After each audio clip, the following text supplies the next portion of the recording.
I'm gonna call this meeting of Monroe County Council to order for Tuesday, October 18th. And I'd like to note for the record that all members of council are here present in the Nat U Hill room. And with that, we will move to the adoption of the agenda. And does anyone wish to add an item to tonight's agenda? No? No? All right. And there are no changes. And we consider it adopted. So we will move straight into business, which is starting with item number 3, adoption of the Monroe Fire Protection District budget. Council, I move to approve ordinance 2022-40 Monroe Fire Protection District 2023 budget, the details of which can be found in council packet. The ordinance was read in full for the record on Tuesday, October 11, 2022. Second. Are there any questions on the Monroe Fire Protection District budget from council members? Questions or comments? To my left? Am I right? Okay, is there any public comment on this budget? If you're participating via Zoom, raise your hand. And if you'd like to make comment at any point, then we will get to you. But I see no one, so may we have a roll call vote? Counselor Deckard. Yes. Counselor Munson. Yes. Counselor McKim. Yes. Counselor Crossley. Yes. Counselor Hogg. Yes. Counselor Wiltz. Yes. Counselor Iverson. Yes. Motion passed unanimous. Fantastic. We'll move to item 3B, which is the Monroe County Solid Waste Management District budget. Council, I move to approve ordinance 2022-41 Monroe County Solid Waste Management District 2023 budget, the details of which can be found in the council packet. This ordinance was read in full for the record on Tuesday, October 11, 2022. Second. Are there any further questions from council regarding the Monroe County Solid Waste Management District budget? To my right? To my left? Okay, is there any public comment? No public comment. In that case, may I have a roll call vote, please?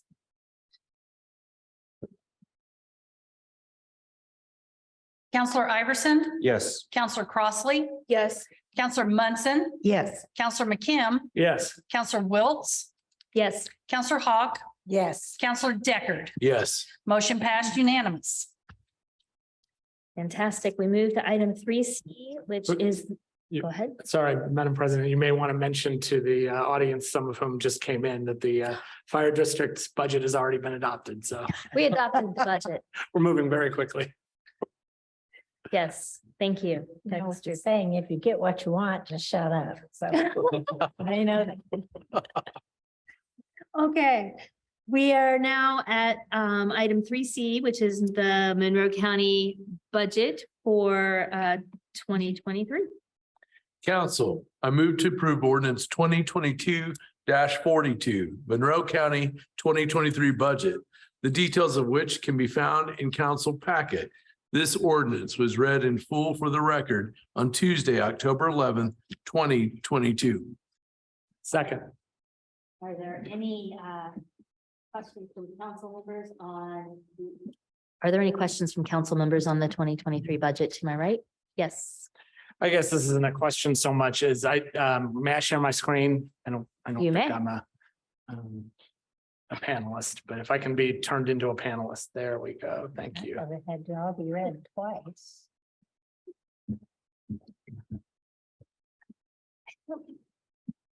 You don't read it? This was the second reading. We have in the past, we have not changed anything. since the first reading, but we certainly have done that in the We past. didn't vote on it, so it hasn't passed. Right, this hasn't passed yet. No, I'm not talking about, that. I was talking about that. no, I mean, we have in the past was what I was going to say. Sorry. I just wanted to give the big picture on the budget we have in front of me and that are in front of us. And that's to, kind of to look at where our reserves started out and where our reserves would end up if we pass this budget and execute it on 2023. And in particular, I put together all of the levy controlled funds in the frozen levy, general, election, aviation, reassessment, and health. I added in public safety lit, which isn't part of the frozen levy, but the budget is in some ways interchangeable with part of the general fund. And then I added in the reserves that we have in the rainy day fund. I deducted out of the rainy day fund $1 million just because we had talked about possibly using that for a highway match for community crossings paving. We haven't done that yet, but I wanted to just in the assumptions take it out.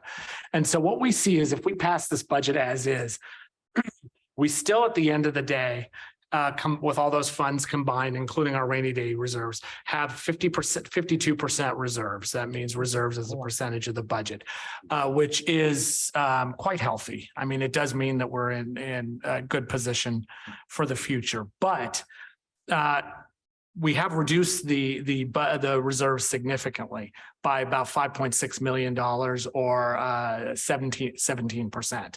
And so what that means is that we are passing or we are considering tonight adopting a budget that while healthy in terms of the cash balance does have a substantial deficit. And so one of the things that tells me is that we are in a good position for, say, one-time expenditures like the retention bonus that we put in, and also for potential future signing bonuses or recruitment bonuses. So those are the sorts of compensation that I think we're in a good position to be considering. What I don't think we're in a good position to be considering are major increases in base salary. And that's, beyond what we've already considered, beyond what's already in here, which is 5%, because we are in such a heavy deficit. Like I said, we've got the operating balance, we've got the reserves to be able to handle it. But this was a fairly good year revenue wise. And even in a fairly good year revenue wise, with the 5% cost of living increase, with the retention bonus, and with we've done a number of things like created a couple of new positions, moved several positions from fee funds into general fund, which is the equivalent of creating a new position from the general fund perspective. That we wind up with a budget still in deficit. So I guess what I'm saying is we're on solid ground for what we're doing and what we've already been considering, but we need to be cautious about further increasing the base budget. The other thing is that our cash balance also is partially high, is high because it also includes some one-time things. It includes the one-time over $1 million transfer from per diems. Now we'll still get the ongoing revenue from per diems in future years, but that $1 million had built up for several years, and that was transferred in there. So it's money that can be spent down, but it shouldn't be assumed to be ongoing revenue. We know that we have in 2024 a presidential election that's going to increase the budget, and we also. We know that we had some money from the CARES Act that essentially is just part of the general fund cash balance. And Bree, I was wondering if I should have asked you this before. I just didn't get a chance to get around to it today. But do you have a sense of how much was actually left, if any, in the CARES Act money in the general fund, or has that all essentially been spent? So it was all spent. However, as you remember, we did claim payroll expenses. Right. So Yeah. Yeah, but no, I don't have that in front of me, but I can get it. for you. I might want to work with you at some point when you have some free time to try to calculate that number, netting out the payroll expenses that we claimed. Yeah, I'll put it on my list and we'll get in touch soon. Thanks. So that's really all I have. That's great. Thank you. I appreciate that summary. Counselor Hawk? Yes, I just want to mention that I'm grateful you made those changes and that we do. When I say made the changes, because we discussed the changes, and makes me feel better about the report, but also that we do need to see what the flow of the money with the CARES, because it went into the general fund. It was getting spent out, so that would have been a part of the appropriations, part of the spend. But we have to look at what our cash balance is projected, how much of that is just one-time cash balance from that CARES. And that's something you should know. I'm not saying you should know it this second, but you have record of all that. So as soon as you can, that would be really good. And the other thing I would like to say is that when we mentioned before that we would like to see that 3-year projection, this helps. I understand that the county has contracted with FSG to give us this after we've already voted on the budget, then they'll tell us what kind of shape we'll be in. And so I think whoever wrote that contract or who agreed to the contract need to understand that the council really is in need of that information as we're preparing the budget during, at the beginning of budget work sessions, so that we can see what our projections are out 3-5 years, not wait until that's sort of like closing the barn door after the horses are out. So, to get it after we've done it. So those are my thoughts. Thank you. Counselor Munson.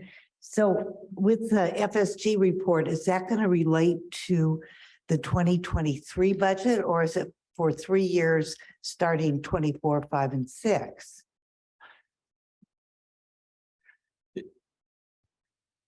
Let me look it up because see, the report that they submitted last year included 2022.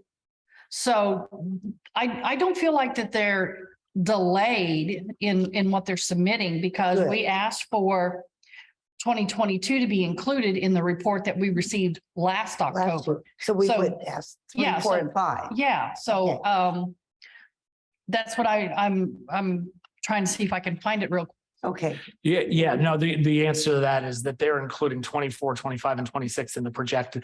The draft that they just sent us today includes the actuals, based on the budget we're considering tonight for 2022 and 23, and then projected out 3 years after that. Good. So it's fine. Other comments or questions from council? All right, I think we are ready for public comment. Are there any members of the public who would like to comment? Welcome. Green.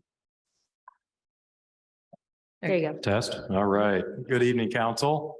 Eric Spoonmore, representing the Greater Bloomington Chamber of Commerce. I want to thank you for all the work that you and the county team put into the budget plans for 2023. We understand that these budget decisions are complex and not always agreed upon by everyone involved, and that's okay. It's very important in our view that different perspectives from elected leaders are heard and considered. So just want to thank you for your thoughtful deliberation throughout this process. I'll also say that the chamber supports this budget.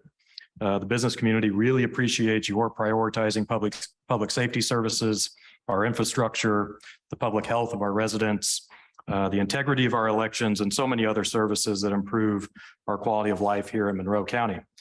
And it's important to also recognize the investments in Monroe County employees that are reflected in this budget. Our businesses depend on the hard work of county employees, and we understand very well the current challenges faced by so many employers looking to recruit and retain talent into their organizations. So the additional compensation for county employees will be money well spent for our community, and just appreciate you for making that a priority in this budget. And finally, while I still have a few more seconds here in front of the council, I'd be remiss if I didn't mention one of my favorite topics, which is the Monroe Convention Center. Of course, we very much appreciate the council's ongoing support for making the expansion project a reality. The chamber just wants to encourage all parties involved to keep talking and identify a path forward before it's too late. We want to be here to support and facilitate progress in any way, and we'll continue to lend our strong partnership on this important community goal, and hopefully will be incorporated into future budget processes as we make progress on it. So anyway, thank you so much for all that you do for Monroe County. Hope you have a great evening. Thank you. Are there any other public comments, either online or in person? I see none. So if that's the case, we will move to a roll call vote, please. Counselor Wiltz, Yes. Counselor Iverson, Yes. Counselor Crossley, Yes. Counselor Munson, Yes. Counselor Hawk, We didn't read this into the record at the second reading. It's supposed to be read. What are we doing? So what are, I mean, is this a? there, No, what are we doing? there was no changes to the budget, so It wasn't voted on at the last meeting. correct. So it does, what we've done in the past is if it's read initially at the first one, then if there's no changes, then we don't normally read everything again. So The count, it says the county legal opinion. We don't have to read. Molly is online. She can, I'm just saying. we didn't do it with the other two budgets. Okay, well, Yeah, It doesn't matter. I just wanted to make sure I knew what. Maybe we should let her speak. well, Ms. King Ms. Turner King's on the line. Yes, I am, and I'm looking up the statute right now. So if you give me a second, I should be able to answer this question.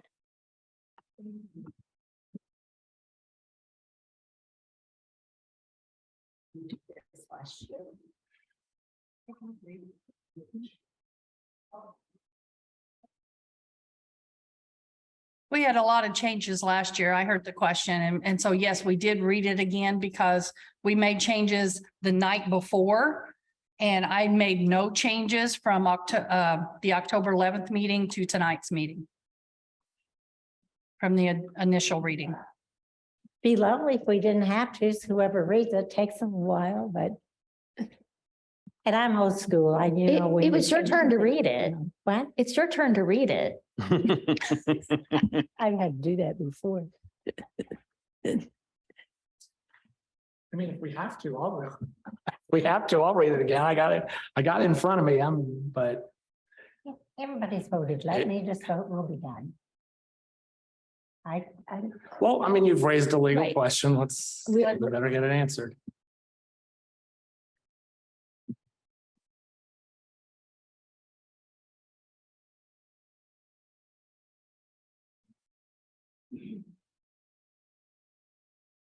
We can always take a 5-minute recess. Something right, and we didn't get, we had big trouble with the state. Molly, would it be appropriate for us to take a 5 or 10 minute recess while you take a look at things?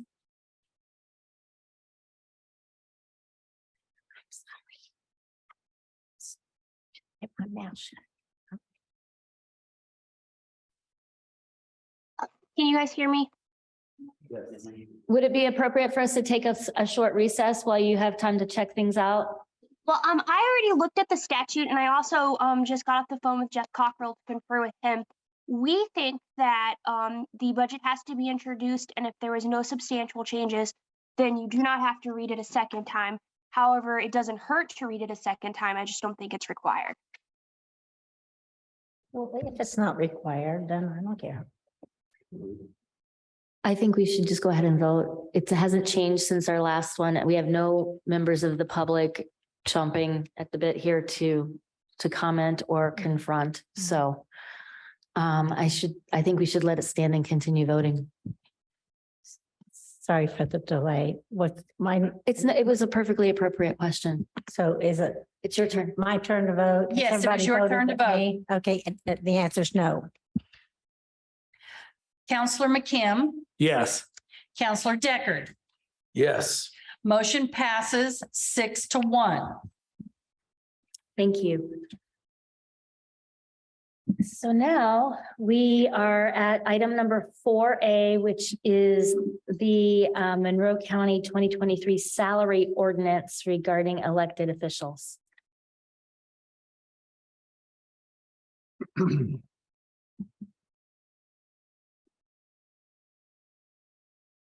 Council, I move to approve ordinance 2022-43A, the 2023 Monroe County elected official salary ordinance, the details of which can be found in council packet.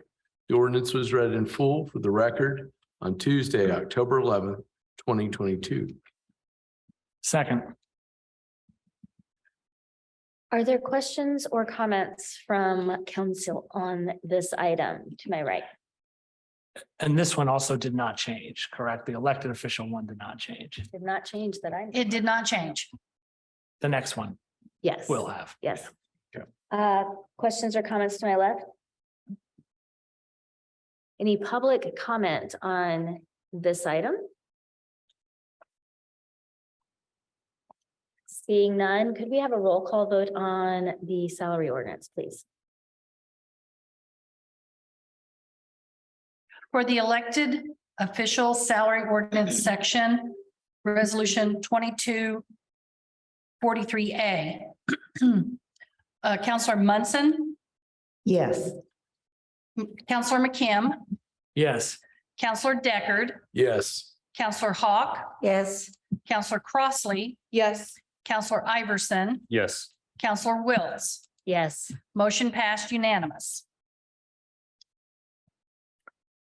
Great. That brings us to, I believe it's 4B on the agenda, which is also salary ordinance. And this is the portion regarding Monroe County employees. Council, I move to approve ordinance 2022-43B. This is the ordinance adopting for Monroe County, Indiana, a salary schedule and compensation policy for county employees. Whereas the Indiana legislature adopted Indiana Code 36-2-3, which established the Monroe County Council as the governing fiscal body of Monroe County. And whereas ICE 36-2-5-3 grants the Monroe County Council the power to fix the number of officers, deputies, and other employees, describe and classify positions and services, adopt schedules of compensation, and hire a contract with persons to assist in the development of schedules of compensation, be it ordained by the Monroe County Council of Indiana that this ordinance affixes the numbers and compensation of employees of the county from the period of January 1st, 2023 to December 31st, 2023, including all officers, deputies, assistants, and other employees whose salaries comprised of funds payable from any county fund or budget as provided by IC 36-2-5. This compensation is limited by the following lines and maximum levels of salary shown on the salary compensation grids. All payments made pursuant to this ordinance are contingent upon the strict compliance with and adherence to the benefit, compensation, fiscally related and state and federally mandated requirements of the Monroe County Personnel Policy Handbook. It is the intent of the County Council that this language will encourage compliance with personnel policies which may have a fiscal impact on Monroe County government. Any Monroe County employee, including those employees under a contractual agreement or whose salaries are determined by a state prescribed rule, order, guideline, or mandate, shall not receive compensation above the salary grids outlined within the ordinance. The county auditor shall not issue pay warrants for any pay that exceeds the authorized amount specified in the salary ordinance. The compensation amounts are listed as approximate annual appropriation amounts. And the calculation of the biweekly or hourly compensation rates may result in a slight variation and will not be adjusted at year end. Compensation paid on or after January 1st, 2023, and prior to midnight, December 31st, 2023, shall be calculated and paid within the parameters of this salary ordinance and the personnel policy handbook, regardless of when the work is performed. Monroe County Personnel Policy Handbook. Any item not covered with the salary ordinance shall be governed by the Monroe County Personnel Policy Handbook. Job description, classification, definitions. Beginning calendar year 2022, Council approved moving using the updated classifications and levels for Monroe County government job descriptions. The listing of all classifications are outlined in Section A of the ordinance notes. Compensation levels have been updated using alphanumeric letters A through E. Full-time hire date compensation step increase schedule. Employees will attain a new compensation step increase level on the first day of the pay period, which includes the anniversary of the most recent full-time hire date. The compensation step increase schedule is outlined in Section B in the ordinance notes. Midpoint hire compensation procedures. Employees who qualified and are approved by the council to receive a midpoint hire status will receive compensation at the 3-year level on the compensation grids applicable to the assigned job description, classification, and level. The MPH only applies for the approved position within the originally requesting department. Midpoint hire status, 3-year level, only applies to the base rate pay of the employee is not included in the years of service pertaining to longevity and or vacation calculations. A listing of approved midpoint hires with term dates are outlined in Section C in the ordinance notes.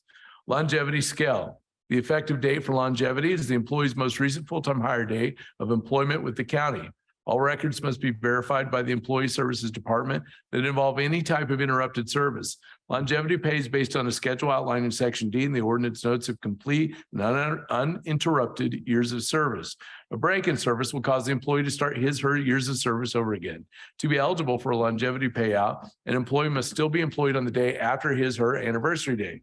Elected officials do not receive county longevity pay. Employees whose salaries are determined by state prescribed rule, order, guidelines, or mandated do not receive county longevity pay. Probation officers would be an exception to this rule and would receive longevity. 2023 retention bonus supplemental. During the 2023 calendar, all Monroe County employees, except the Chief Public Defender, will receive a retention bonus supplemental paid out in quarterly payments based on a schedule outlined in Section E in the ordinance notes. Chief Public Defender will be ineligible to receive the 2023 retention bonus supplemental as the salary and compensation of the Chief Public Defender is the same as the salary and the compensation of the elected prosecutor. The part-time deputy coroner employees will also be eligible for receipt of the 2023 retention bonus supplemental. Employees must be hired on or before dates outlined and actively employed on the last day of the specified quarter. The supplemental payment is to be submitted separately from the regular payroll claim. Prior years of service credit. Beginning calendar 2017, County Council approved allowing complete years only of prior years of service for each term of full-time Monroe County government employment be applied when calculating the rehire of an employee's compensation step increase level. Months of service, which are less than 1 full year, shall not be counted nor combined in order to achieve a complete year of service. For example, an employee who worked for 1 year and 3 months shall be credited with 1 year of service. The council administrator must verify all prior service with employee personnel records and or with the payroll perf report before being applied to the returning employee salary. The council administrator will notify the department head and the employee services department of the prior service credit total verified and granted. The council administrator will maintain a database of employees with confirmed prior service credit for future use. Any additional information and or explanation of the Monroe County government salary schedule and compensation policies are included in this salary ordinance for the purpose of clarification and transparency. Monroe County Council policy regarding salaries tied to state mandated salaries. Annual salaries for the Monroe County Chief Public Defender, the Chief Deputy Public Defender, and the Monroe Circuit Court Commissioner are all tied or related to salaries mandated by the state of Indiana for the Monroe County Circuit Judges and the Monroe County Prosecutor. State mandated salaries are amended annually on July 1st.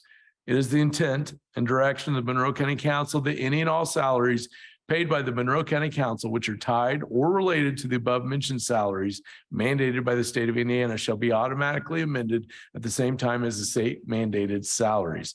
The Monroe County Council recognizes that this is an exception to the general rule for county set salaries, which are generally modified on January 1st. Additional detail, including Defense Services Standards, Standard G, Supreme Court compensation information, IC 33-39-6-5 and IC 36-2-3-17 are incorporated by reference. Presented to the Monroe County Council of Monroe County, Indiana by induction in full for the first time in the 11th day of October 22, 2022, presented to the County Council of Monroe County, Indiana, duly read in full for the second time and adopted this 18th day of October 2022 by the following vote. Second. Thank you. Before we move to comments and questions, we have some information from Ms. Shell. Did you want to start with the retention bonus or the other? No, I think I want to start with the probation officers Okay. first, because that was one of the items that we had discussed at the last meeting Sure. to be added. And that's why we're rereading this. So I need to share my screen, please.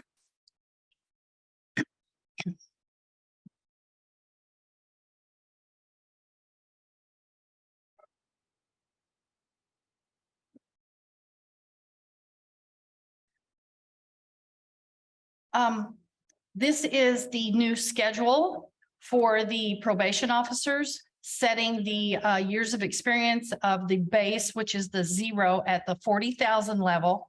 And then with the increase of the 1.67%, along with the state's 3.33, that is the new rates for the 2023 that the probation office will utilize for only 2023.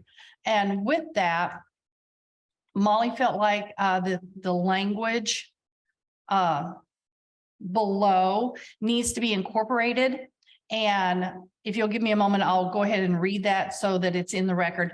And it says, for the year 2023, the salary compensation grid for Monroe County probation officers sets the base salary higher than the minimum base salary set forth in the 2023 minimum salary schedule for probation officers as adopted by the Judicial Conference of Indiana. The salary compensation grid incorporated within the Monroe County Government Employee Salary Ordinance is in compliance with IC 36-2-16.5-3, and probation officers shall be paid in accordance with this grid. This conscious decision by the council for this year does not obligate the payment of probation officers above the minimum set salary by the Judicial Conference for any other year.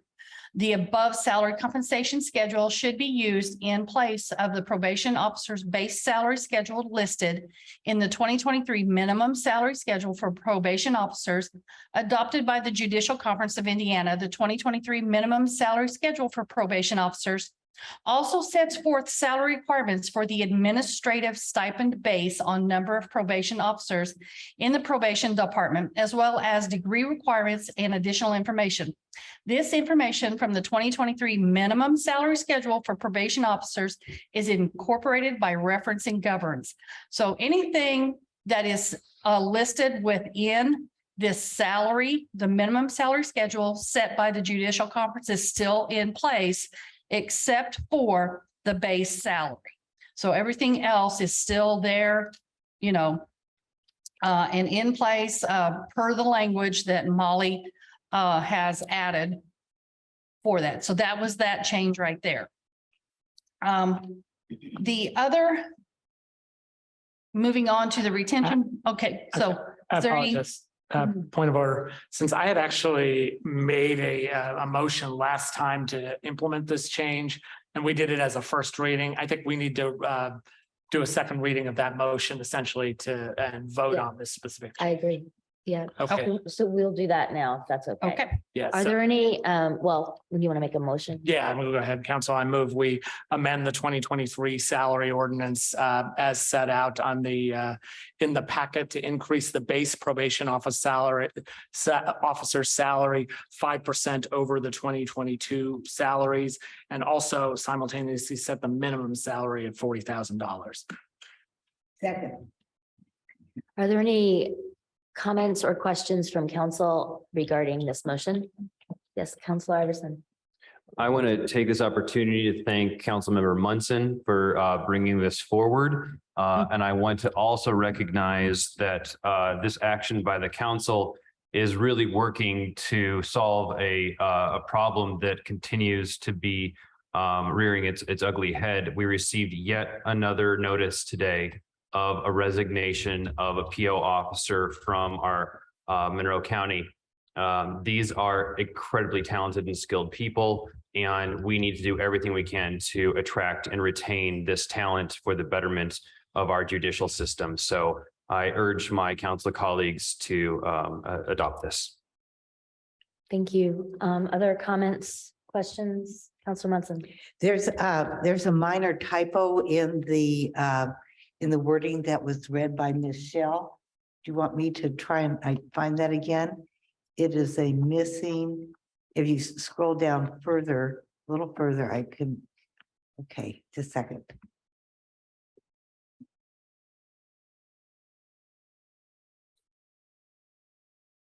Let's play find the typo. Who can find it?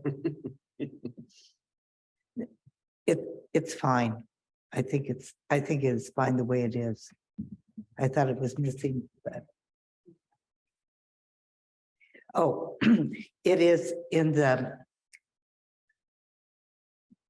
first line of the second paragraph, probation officer base salary schedule. The quotation mark is right after salary rather than schedule. Sorry about that. That's okay. I couldn't annotate this. I was reading it on Zoom. Any other comments or questions on the motion? Could we, yes? Other than I just want to say a big congratulations to the probation officer who is moving on to an exciting job. And so kudos to our probation office because they do encourage people to continue to get the education, to continue to move forward. And that's not always moving forward here in Monroe County. And that's the way all the offices work here. We encourage people to do their best and reach out. And so I'm happy for that lady who was able to do that. Other comments or questions? Do we do public comment on this motion? Public comment? And seeing none, could we have a roll call vote on the motion? Counselor Hawk, Yes. Counselor Deckard, Yes. Counselor Iverson, Yes. Counselor Wiltz, Yes. Counselor McKim, Yes. Counselor Munson, Yes. Counselor Crossley. Yes. Motion passed unanimous. Fantastic. Now we can tackle the next item that you wanted to talk to us Yes. about. Okay, so then the next item is regarding, sorry, as I find it here. It is the retention bonus schedule, which is right here. I was asked by Counselor Wiltz to reach out to the payroll and personnel administrators with regards to this schedule. And I sent you guys an email, but just so that, you know, everybody knows what's going on. They would like to see this as a one-time deal.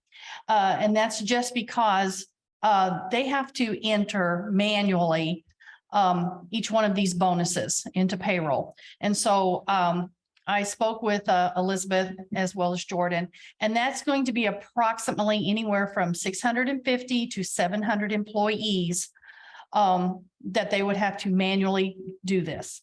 If you still want to move forward with the quarterly payments, they do ask very, very deeply to move the January payment to February because they have so much going on in January with regards to starting a year, you know, with the new rates, the new benefits and this kind of thing. That is a W-2s. There is a lot going on in January.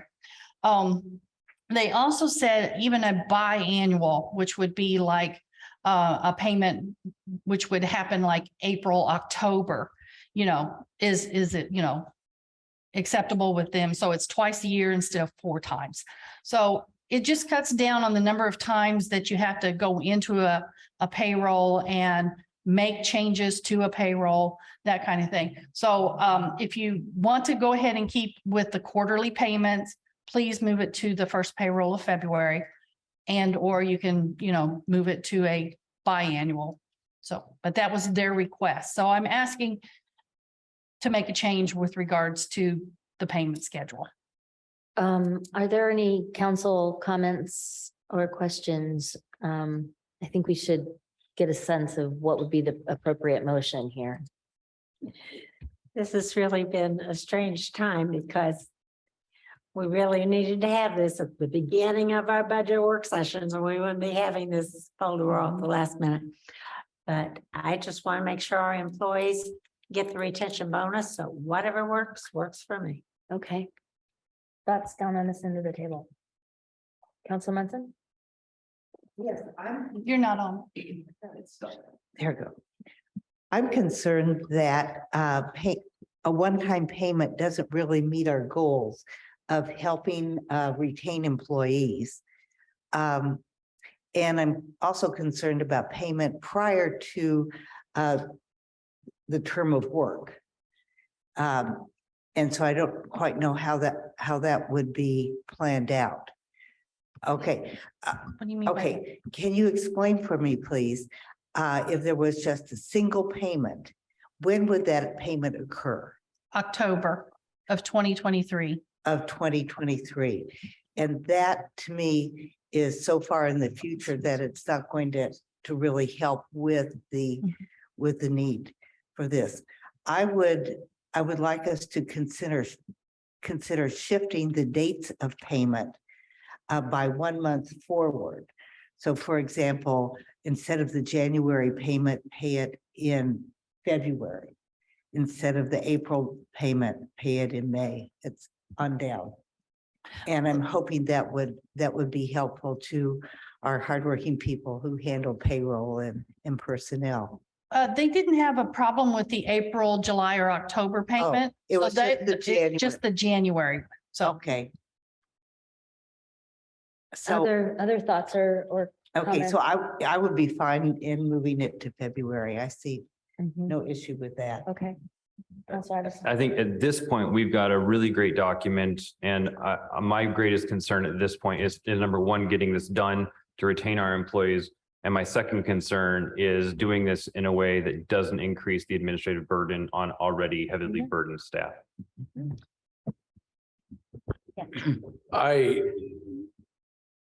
If this were to be a one-time thing in October, I think that would defeat the purpose of what we're really trying to do here. And really, I think what county employees, we've talked about this a good deal, what people are anticipating, thinking about, planning about, have probably been quite excited about. That said, look, I don't process these, and I recognize that someone else does. And I take that challenge for what that is. If we could go to a twice a year disbursement, I think that gets fairly well towards the original goal that we had, and also is fair to county employees versus 4 times a year. I'm flexible on that. I think once a year at the end of the year is just not going to do what we really need that to do. And I think that starts to become a thing that gets so far out that we have trouble. I also, secondary to that, I could see down the road other things coming that require payroll to be nimble in different ways. And I would be supportive, and I won't have the answer for this, so I need smarter people on this. I would support any way that these things become a little bit more nimble for payroll. Yeah. Like I'm curious about that. Why is this so difficult? Why do 650 separate entries have to be done? And I'm not qualified to speak on that, but it seems with batch processes or some other process, I would be curious to support helping with our payroll to make it more efficient. It seems like everything we do in departments now is around sort of software efficiencies and other things. And if we could help with this as well, we should definitely do it. Councilor Crossley. So I share the same sentiments as the previous counselors.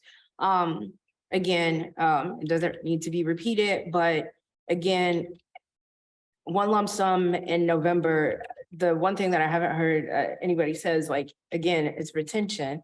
And if it's supposed to be retaining people, those folks that are here now, who's to say that they won't be looking for something in between now and then and will leave, which again will defeat the purpose. So I'm wholeheartedly opposed to a one-time payment. The two payment method I can see, and I think that could be, I guess, a compromise. I guess it all would depend on when we think we would want to have it. Obviously, if January isn't a good month because of a lot of things happening at the beginning of the year, I would like to see it happen where, as Councilor Munson mentioned, February, and then another time in October or November of next year. Well, I was thinking that if you did two payments, you would do 6 quarters, so, or, 6 months, which would be 2 quarters. So the first payment would then be April, which would encompass October, November, December, January, February, March. And then the second payment would then be in October because it would be for April, May, June, July, August, and September. That's the way I was looking at it, 6 months to 6 months. So, okay. But, yeah. I mean, I guess I'm okay with the doing it twice in the year, two payments as a compromise, but after hearing everybody's arguments and also hearing what Michelle has said, it seems to me like the simplest change is just to make that first payment, the first payroll of February, and otherwise keep everything else the same. I mean, if that eliminates or alleviates the majority of the pain on the part of payroll, let's just do that. That's what I'd like to do. 2023. Yes. Yeah. That would be the only change we make. Everything else could be the same. Because that really was council's goal, was to get this money out as soon as possible, not push it out 6 months or 8 months or 12 months. That I think is probably my preferred approach as well. So I like getting it out there and then also keeping it in front of them. So I do prefer the 4 times a year, starting with the first payment in February. And to be clear, when we're talking about either different delivery methods or timing, we're not talking about a different amount. So anyone watching this, we're not talking about a different amount. We're talking about the timing of when and how this comes out. That's the issue here. I want to be clear on that because the biggest part of this is it's a communication to our folks that we want you to be in that job and we want to recognize that. And changing the pay timeframe does not change the months covered. Right. Correct. Prior to that. So, Correct. do you have a I was comment? going to see what you was. Bless your heart. Would someone like to make a motion? I will be glad to. I move we change the retention bonus supplemental schedule as laid out in the packet for the first quarter payment to be paid in February. That would be the only change in the retention bonus supplemental schedule. Second. Further discussion on this motion? No? I also want to just make clear to everyone that, we're still going to come up with a template so that for the departments to be able to track this. So on a quarterly basis to help aid in managing, Absolutely. and, keeping track of this so that it'll go back onto the departments and they will track it and they will have to submit it to payroll. So. Okay. Is there any public comment on this item? Seeing none, could we have a roll call vote on the motion?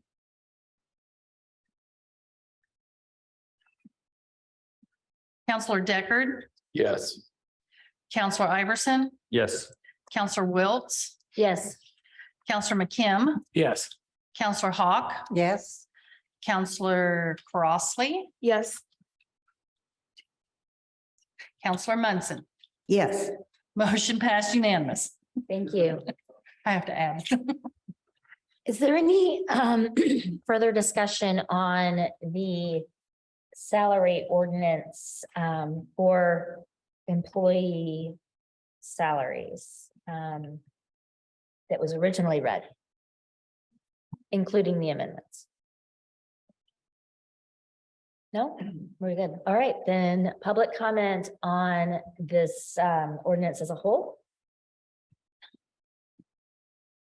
And I see none. So we will have a roll call vote on this item.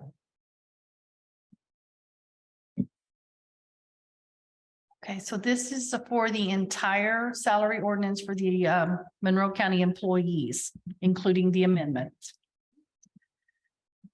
Okay, Counselor Hawk, Oh, we're past comment time.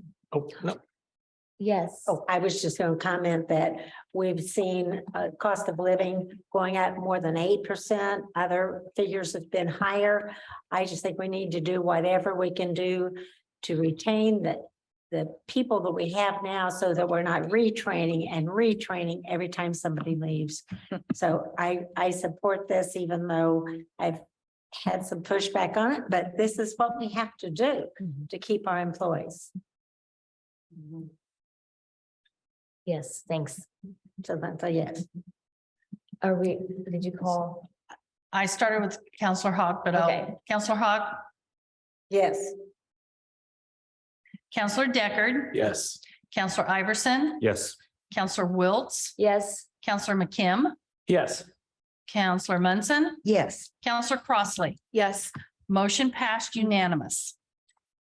Great, thank you. That brings us to council comments, which is exciting. Does anyone have any comments to share? Yes, this was, I said earlier today, I wasn't real sure how I was going to end up voting on the budget. Because so much of that increase in spending is tied to our valuable employees. And I absolutely support doing that. There were other things along the way that you might have noticed that I voted no on, just a few, most of it, I just let it pass because those were not official votes.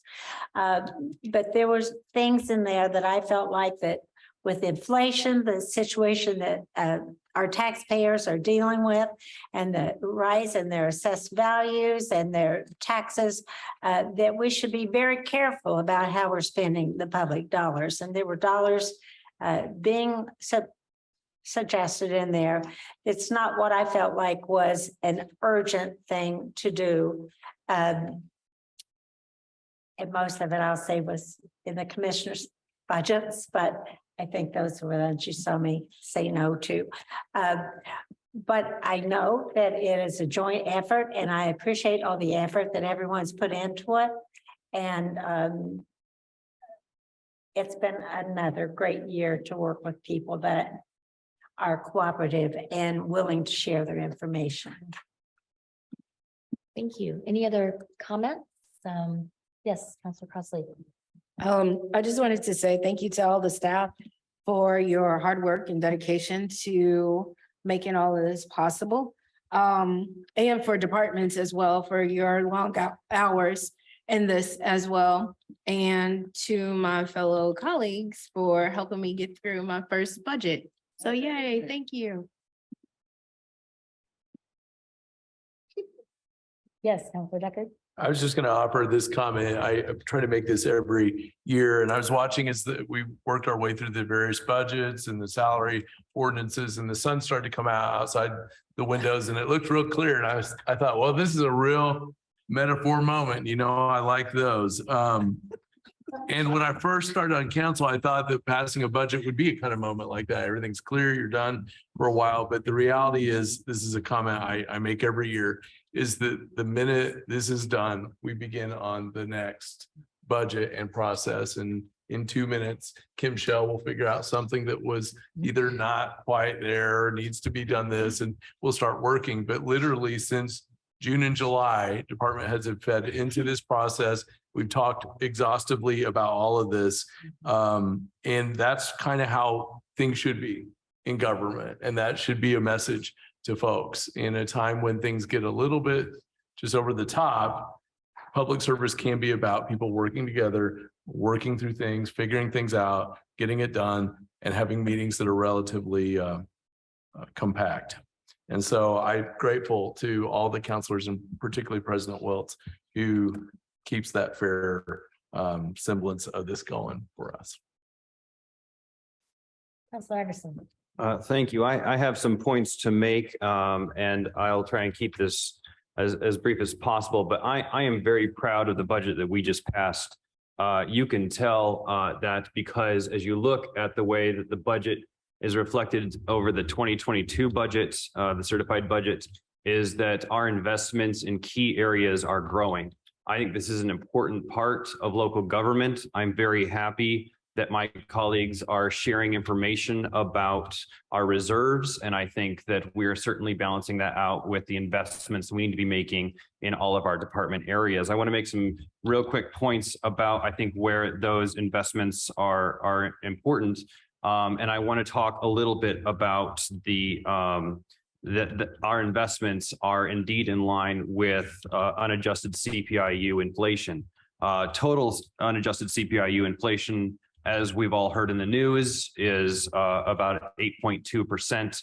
And you can see that year over year, there are a number of our budgets in the frozen levy that are really close to that 8.2% in terms of growth year over year.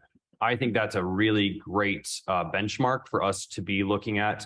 I also think that it's important for us to note that we need to keep up investments to make sure that our important staff, who are all doing an amazing job, can continue to do that job.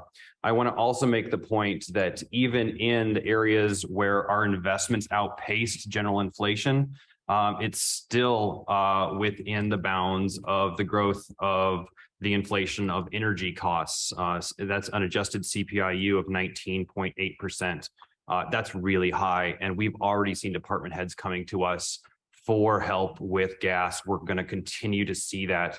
So as we look at the total frozen levy growth in the budget we just passed versus 2022, growth of 18.4%, that's certainly something that, you know, can raise some eyebrows, but put within the context of what our department heads and our staff are going to be dealing with, I think that's entirely appropriate. And I'm very proud of this budget. The last thing I want to say is a huge thank you to Ms. Shell. You have really put in a lot of work here. I've been able to work with you a little bit on this budget, and I'm really appreciative of everything that you've done, all the long hours you've worked here, and I'm really appreciative of that. Courtney, welcome. What a time to start, huh? We're really happy that you're here, and really proud of all the work that you've been doing. Please share my gratitude with Megan. I don't see her on, but Ms. Miller's been doing a great job for us as well at the same time that she's raising those little kids. So we're really appreciative of that. Ms. Gregory, thank you for all of your wisdom and your expertise. We couldn't do this without you. Thank you very much. And I'd be remiss not to mention our council attorney, Molly Turner King, who's online. As you saw, even on tonight's meeting, we could not do it without her expertise or her wisdom.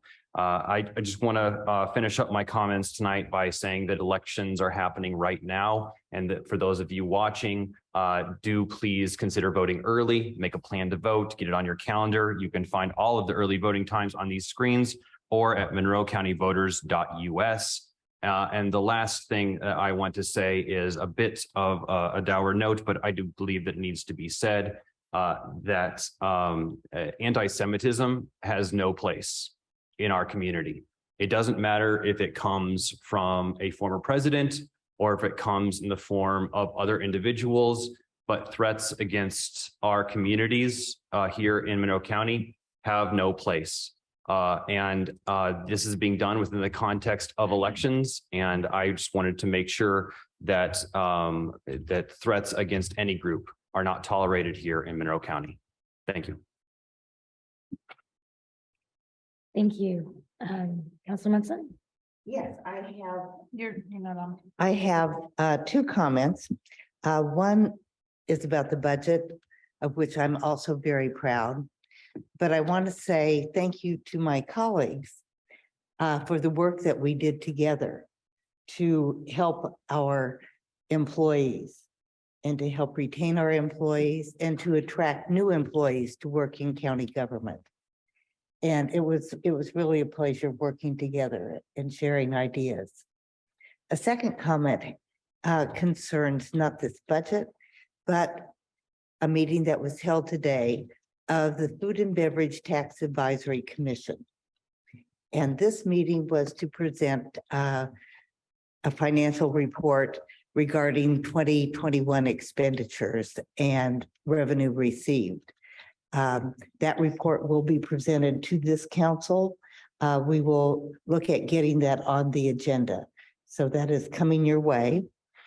And there was great interest in the meeting today because there still is continued discussion about how to work it out to expand the Monroe County Convention Center and how the county and city might collaborate together.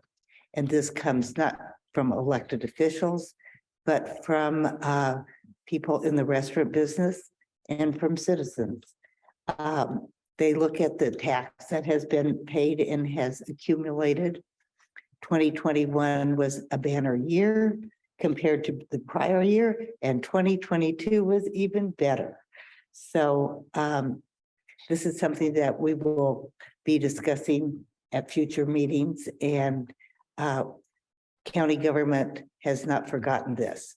That's the important message to county residents.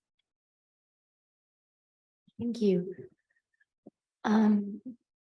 Wasn't aware we were going to be speaking about anything other than this budget, but if this is an opportunity to do that, I will say, because I represent the assessor's office, just for people to be aware, the state has, the courts have declared that the way the assessment was working, that the assessors throughout the state was following the state's guidelines, which the courts have now said was not correct. And so the accessory buildings that a homestead might have needs to be incorporated into one total assessed value. So exactly how much work that's going to be for the auditor's office, the assessor's office, and how much that might change any kind of, because it has to go back 5 years. I think they said 5, might have been 6.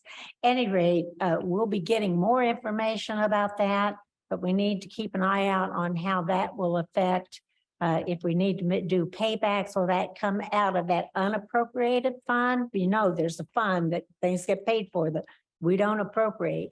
So we need to keep an eye on that.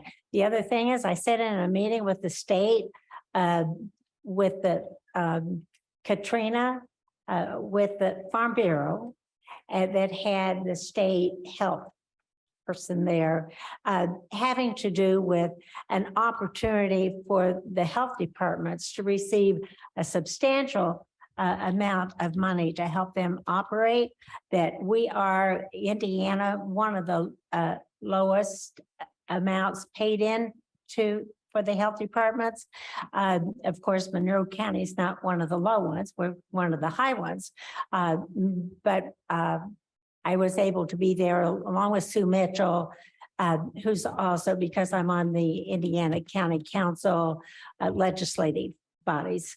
And so we were able to share with those folks why it was important to recognize that the health department, that fund, is a part of the frozen levy. And if we raise that health department, it might very well have to come from the general fund. So it's always just a moving of the marbles around to make this work.